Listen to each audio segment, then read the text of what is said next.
Welcome back to Shop Dog Garage. In this video, I'm going to be talking about how to properly store your vehicle during the winter using my Porsche 944.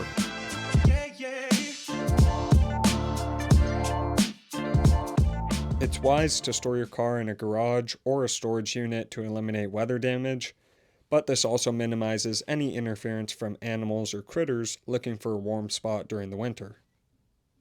And if you're storing your car outdoors, it's smart to have an awning and or a car cover to protect your car from any damages, as well as any small debris that may find its way inside your engine bay or your interior. Now, for anyone storing their car over winter or leaving it sitting for extended periods of time, these are going to be the steps that will help prevent damage, wear, and corrosion during those times you're not going to be using it.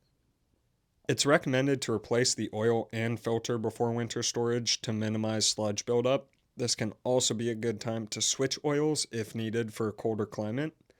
It's getting into freezing temperatures here, and I just switched from the Valvoline VR1 conventional 20W50 oil to the VR1 full synthetic 20W50 oil. And after replacing your oil, it's also smart to top off any other fluids that may be low, like your coolant, brake fluid, or power steering fluid. While on the topic of topping off fluids, it's also a good practice to fill up your gas tank halfway or all the way up and then add a fuel stabilizer to the tank, following the directions that they provide on the bottle, of course. Adding gas to your tank rather than emptying it before sitting does reduce moisture buildup. Some people worry the opposite can happen and it can cause sludge to form in the tank, but due to the chemical nature of octane plus the added fuel stabilizer, that's super unlikely to happen unless you leave this same tank sitting in the car for, let's say, more than 2 years. A common practice for winter storage, or if you're leaving your car sitting for a while, is to disconnect your battery or place it on a drip charger. If you skip this step, you are likely to come back to a dead battery due to a silent drain that you weren't aware of. It's also wise to inflate your tires before storage to decrease the chances of flat spots, but don't inflate your tires past the suggested max PSI that's marked on the side.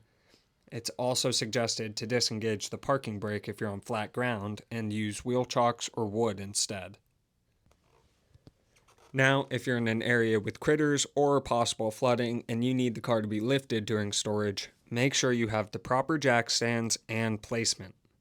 It's also important to limit the stress on the suspension if you do lift the car by either leaving the tires slightly on the floor or adding support underneath the tire to compress the suspension slightly. If you're leaving the tires hanging for too long without support, it can cause drooping in your suspension.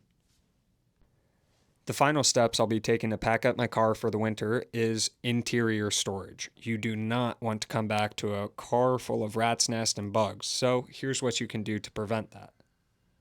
For a scientific reason beyond me, placing dryer sheets in entry points like your exhaust tip and inside your interior have seemed to deter rodents, as well as mouse traps outside the car, but do not put traps inside your car or else you're going to come home to a fresh new car smelling like rotting rodent. And for final touches, which is not necessary, but certainly won't hurt, is to wipe down or clean your car before storage.